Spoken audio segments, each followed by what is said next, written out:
Universe நேயர்களுக்கு எனது அன்பான வணக்கத்தை தெரிவித்துக் கொள்கிறேன் தோழர்களே. புரட்சித் தலைவர் எம்ஜிஆர் ஒரு நாத்திகர். புரட்சித் தலைவர் எம்ஜிஆர் பேரறிஞர் அண்ணாவை தலைவராக ஏற்றுக்கொண்டவர். பேரறிஞர் அண்ணா தந்தை பெரியாரை தலைவராக ஏற்றுக்கொண்டவர். ஆகையினால் திராவிட முன்னேற்றக் கழகத்தில் பேரறிஞர் அண்ணா தலைமையை ஏற்றுக்கொண்டவர்கள் யாரும் கடவுள் நம்பிக்கை அற்றவர்களாக இருப்பார்கள். அப்படி இல்லை என்று சொன்னால் முக்கியமான பொறுப்புகளிலும் தலைமை பதவியிலும் இருப்பவர்கள் என்ன செய்வாங்கன்னு கேட்டால் அவர்கள் முழுக்க நாத்தியராக இருப்பாங்க. இப்போ நான் எம்ஜிஆர் அவர்களை ஒரு கோயிலுக்கு துண்டா தூக்கிட்டு போய் முருகன் சாமியவே மிரட்டிய கதையை தான் இப்போ நான் உங்களுக்கு சொல்ல போகிறேன்.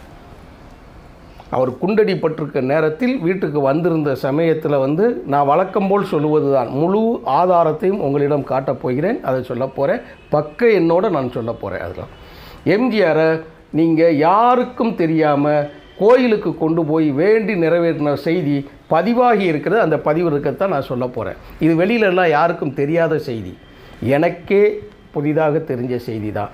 ஏன்னா சில செய்திகள் சம்பவங்கள் தெரிஞ்சாலும் அதை காணொலியாக பதிவு செய்து பொதுமக்களிடம் பொதுவெளியில் இணையத்தில் வெளியே விடுகிற போது என்னிடம் ஆதாரம் இல்லாத ஒரு செய்திக்கு நான் சொந்தம் கொண்டாட முடியாது. என் கையில் ஆதாரம் இல்லாமல் ஒரு செய்தியை நான் உறுதிப்பட பேச முடியாது. அந்த வகையில் தான் இந்த செய்தியை நான் சொல்ல போகிறேன், கேட்டுக்கோங்க.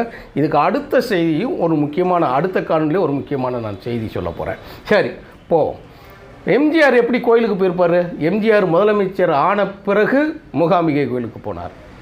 தன் தாயோட குலதெய்வமாக இருக்கக்கூடியவர், தன் மனைவிக்கு வேண்டப்பட்ட தெய்வமாக இருக்கக்கூடிய கேரள மூகாம்பிகை கோயிலுக்கு போனாப்புல அங்கே போய் தனக்கு கொடுத்த பரிசுகள்லாம் கொடுத்தாருன்னு பார்த்துருப்போம். அந்த கோயில் இருக்கக்கூடிய இடத்துக்கு வழிபட்ட போகிற செய்தியவும் நம்ம பார்த்துருப்போம். அதுக்கு பிறகு எம்ஜிஆரோட வாரிசாக இருந்த ஜெயலலிதா அவர்கள் அங்கே போனதையும் நம்ம பார்த்துருப்போம் மூகாம்பிகை கோயிலுக்கு. அதுக்கப்புறம் கோயில்களில் போய் குருவாயூர் கோயிலுக்கு குட்டியான கொடுத்த கதையெல்லாம் நம்ம பார்ப்போம். சிவாஜி கணேசன் அவர்களும் கொடுத்தாங்க, வச்சாங்க, ரைட், ஓகே. சிவாஜி கணேசன் அவர்கள் திராவிட முன்னேற்றக் கழகத்தில் இருந்து தனியாக விரட்டப்பட்டு வெளியேற்றப்பட்ட சூழல் தான் அன்றைக்கி நடந்தது. அதுக்கு என்ன காரணம் என்று கேட்டால், திருப்பதி கோயிலுக்கு சிவாஜி கணேசன் போனதால் அவர் அன்றைக்கு திராவிட முன்னேற்றக் கழகத்திலிருந்து அவர் வெளியே இருந்தார், அண்ணாவிடம் இருந்து. இந்த செய்திகள்லாம் முக்கியமாக அரசியல் தெரிந்தவர்களுக்கு தெரியும். சரி, ரைட். அப்போ எம்ஜிஆர் மட்டும் திரைப்படங்களில் நடிக்கும்போது அவர் கடவுள் நம்பிக்கை அற்றவராக கோயில்களுக்கு செல்வது போல் ஒரு படத்தில் கூட காட்சியிருக்காங்க. ஒரே ஒரு படம் செய்தி இருக்கும், அதில் முருகன் வேஷம் போட்டது மூலம் ஒரு காட்சிகள் இருக்கும். குடிக்க மாட்டார், சிகரெட்டு குடிக்க மாட்டார், அப்படியெல்லாம் இருக்கும்ல. கோயிலுக்கும் செல்ல மாட்டார். ஆனால் அப்படிப்பட்ட ஒரு ஆளை ஒரு மனுஷன் துண்டா கோயிலுக்கு தூக்கிட்டு போயிருக்காருன்னா அப்போது செய்தியை பாருங்களேன். நானே ரொம்ப எனக்கு மிரட்சியான செய்தி, அதைத்தான் இந்த இடத்தில் நான் பதிவு செய்கிறேன் தோழர்களே. 67 குண்டடி பட்டுருச்சு, உலகத்துக்கே தெரிந்த செய்தி. குண்டு தொண்டக்குழியில் இருக்குது, குண்டு வல்ல.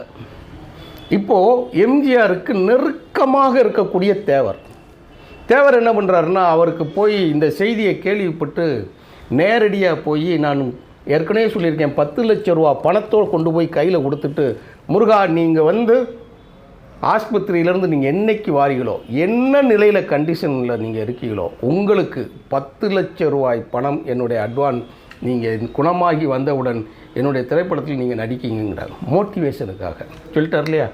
அடுத்து ஒரு காரியம் பண்ணியிருக்கிறார், அது வரலாறு, அது பத்திரிகை செய்தி, இதுகள்லாம் தெரிஞ்சிருக்குங்க. இதை தேவர் அவர்கள் பதிவு செய்த செய்தி என்னன்னு கேட்டால், வீட்டுக்கு வந்துட்டார் 67க்கு, குண்டு தொண்டக்குழியில் இருக்குது, வெளியில் எடுக்கலை.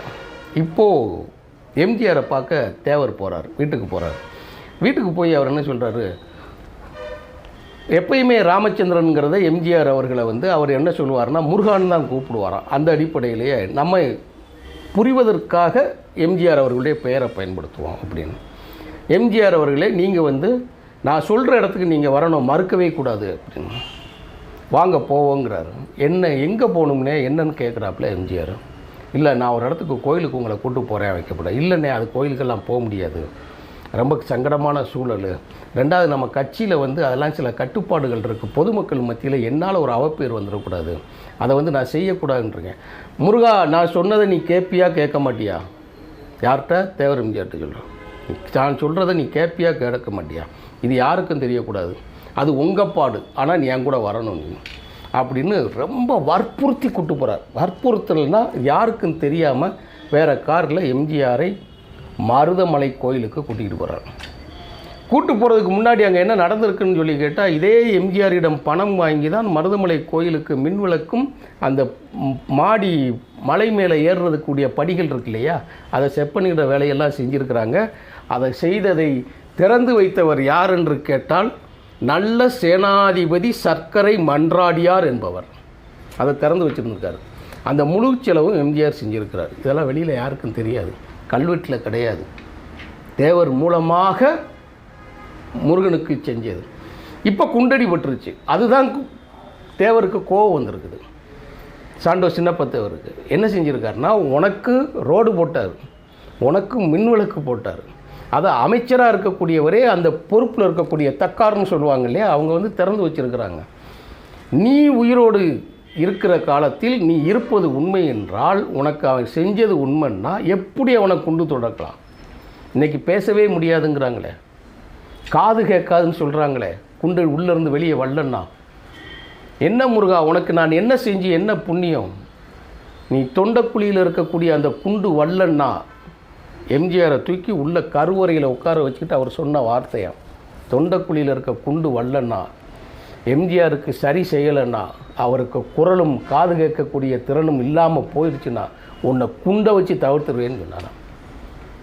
இது காணொளியில் பதிவாகி இருக்கிறது. ஆனால் புத்தகத்தில் சில ரெஸ்ட்ரிக்ஷன் காரணங்களால் இதை எடுக்கப்பட்டு இருக்கிறார்கள். நல்லா கேட்டு பாருங்கள். எவ்வளவு நம்ம வீட்டு முன்னோர்கள்லாம் கடவுளோடு பேசுவாங்க. நீ எல்லாம் இருக்கியா, நீ எல்லாம் உண்மையிலே நீ இருக்கத்தான் சரியா, எனக்கு ஏன் இப்படி துன்பம் கொடுக்குறேன்னு சொல்லி இந்த கடவுளோட நம்ம குலதெய்வங்களோட பேசுவாங்க. அந்த மாதிரி யாருக்கும் தெரியாமல் எம்ஜிஆரையே துண்டா தூக்கிட்டு போய் மலைக்கு மேலே உட்கார வச்சு கருவறையில் வச்சு கேள்வி கேட்டிருக்கிறார். உனக்கு நான் டயம் கொடுக்குறேன், இந்த டயத்துக்கு உள்ளுக்குள்ளே எம்ஜிஆர் குண்டு வெளியாகி நீ சரியாக இல்லைன்னு சொன்னால் உன்னை உண்டு இல்லைன்னு பார்த்துருவேன்னு சொல்லி அந்த வார்த்தையை போட்டிருக்கிறாங்க. அதை நான் அப்படியே வாசிக்கிறேன் தோழர்களே. டேய் முருகா, தேவர் சொல்கிறார், டேய் முருகா, உனக்கு நன்றி விசுவாசங்கிறது இல்லையா? உங்களை மாதிரி கடவுளுக்கெல்லாம் நல்லவங்க கெட்டவங்க தெரியாதாடா? இது கூட தெரியாத அளவுக்கு அப்படி என்ன மப்பான வாழ்க்கை வாழ்கிறீங்க? 1-2 மாதத்துக்குள்ள இந்த முருகனை, யார் எம்ஜிஆரை, இந்த முருகனை நீ பூரண குணப்படுத்தவில்லை என்றால் உன்னையும் உன் கோவிலையும் 2ல் 1 பார்த்துருவேங்கிறார். இந்த 2ன்னு இருக்குல்ல, அதில் வந்து குண்டுன்னு இருக்கும். இது ரெஸ்ட்ரிக்ஷன் கருதி எம்ஜிஆர் அவர்களும் தேவர் அவர்களும் இன்று உயிரோடு இல்லாத காரணத்தினால் நக்கீரன் பதிவு செய்திருக்கிறார். நக்கீரன் பதிவு செய்ததில் வந்து உள்ளுக்குள்ள பதிப்பகத்தில் இருக்கக்கூடிய 82வது பக்கம் எம்ஜிஆர் தேவர் நட்பு, வள்ளல்கள் நண்பர்களாக வாழ்ந்தது எப்படிங்கிற புத்தகத்தில் பதிவாயிருக்கு. இது இன்றைக்கும் நீங்கள் புத்தகத்தினால நீங்கள் இந்த புத்தகங்கள் வாங்கலாம். நக்கீரன் ஸ்டேஷனில் அதில் கிடைக்கும். இதை சொன்னார் இல்லையா, சொன்ன கரெக்டாக அந்த அவர் என்னைக்கு அந்த தேதி குறித்தாரோ அவர் சொல்கிறாங்க, அந்த குண்டு வந்து எம்ஜிஆர் தும்மும்போது இருமும்போது ஒரு நேரத்தில் மூக்கு சிந்தும்போது அவருக்கு இருமல் வரும்போது குண்டு தெரிச்சு வெளியே விழுந்துருக்கு. இப்போ திருப்பியும் கோயிலுக்கு போகிறார் முருகன். யார்? தேவர் கோயிலுக்கு போய் என்ன சொல்கிறாரா, எப்படிடா முருகப்பெருமானோட கருணை?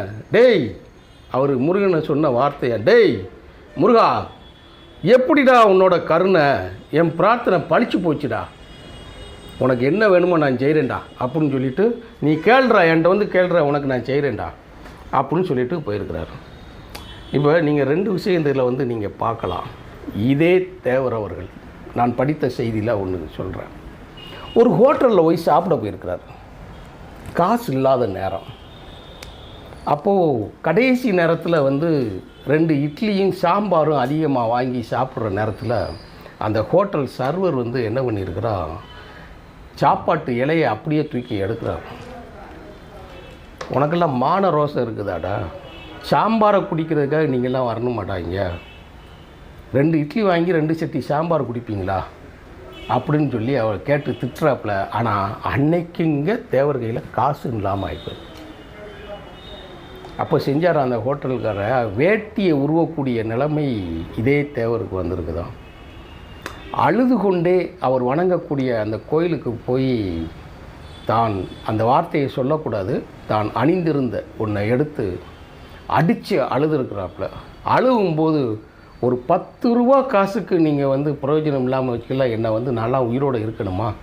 நான் உயிரோடு நான் இந்த நிலைமைக்கு உன்னை கும்பிட்டுட்டு நான் இப்படி சாகணும்னா நீ எல்லாம் உயிரோடு இருக்கணுமாடா முருகா அப்படின்னு சொல்லி தெரிவிச்சிருக்கார்.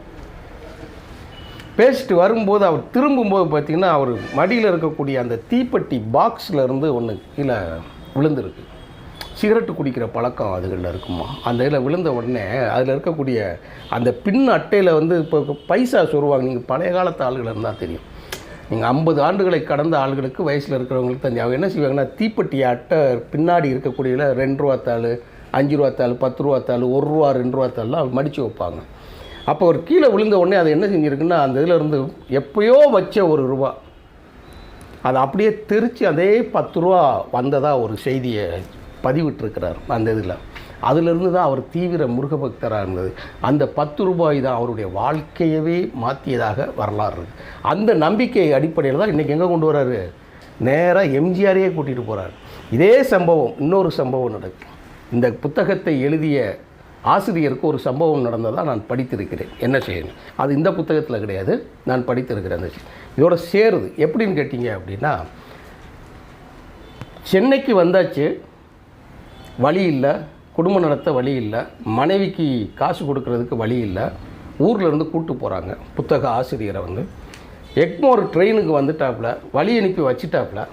மனைவியை மட்டும் ஊரோடு கிளம்பி போகிற ஆளுக்கு தன்னோட அண்ணனோட தன் மனைவியும் குடும்பத்தோடு மதுரைக்கு செட்டிலாக வரும்போது அப்போ அவர் மட்டும் வீட்டில் இருக்க ஜாமானை தூக்கிட்டு நான் வெளியில் வந்துடுறேன்னு சொல்லியிருக்கிறாப்புல. வந்த உடனே வீட்டை திறந்துருக்கிறாரு. அந்த வீட்டை திறந்த உடனே ஒரு முருகன் படத்தோட காலண்டர் இருக்குது.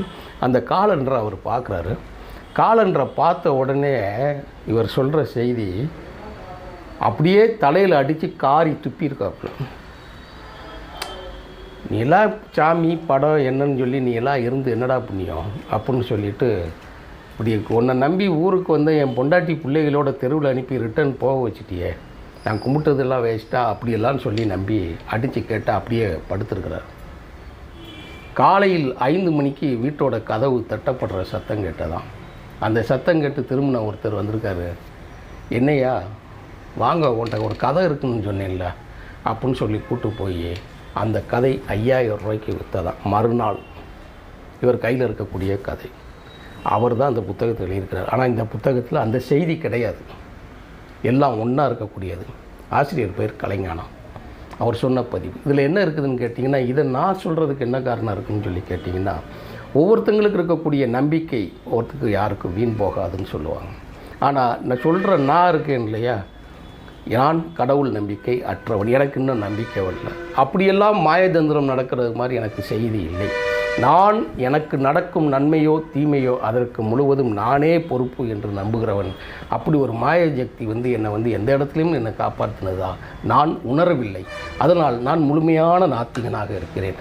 ஆனாலும் எம்ஜிஆர் அவர்களுடைய வாழ்க்கையில் நடந்த ஒரு பெரிய அசைவு இருக்கு இல்லையா, அது இதுக்கு முக்கியமான காரணமாக அமைந்திருக்கிறது தோழர்களே.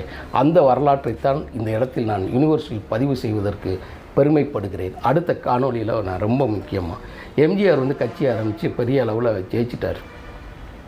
ஆனால் இவர் பதிவு செஞ்சுருக்கிறது என்னன்னு கேட்டிங்கன்னா, 71 அண்ணா இறந்த பிறகு எம்ஜிஆர் கட்சி ஆரம்பிப்பதற்காக ஒரு முன்னோட்டமிட்ட செய்தியை பதிவிட்ட செய்தியை அடுத்த காணொலியில் நாம் பார்ப்போம் தொடர்களே. நன்றி, வணக்கங்கள்.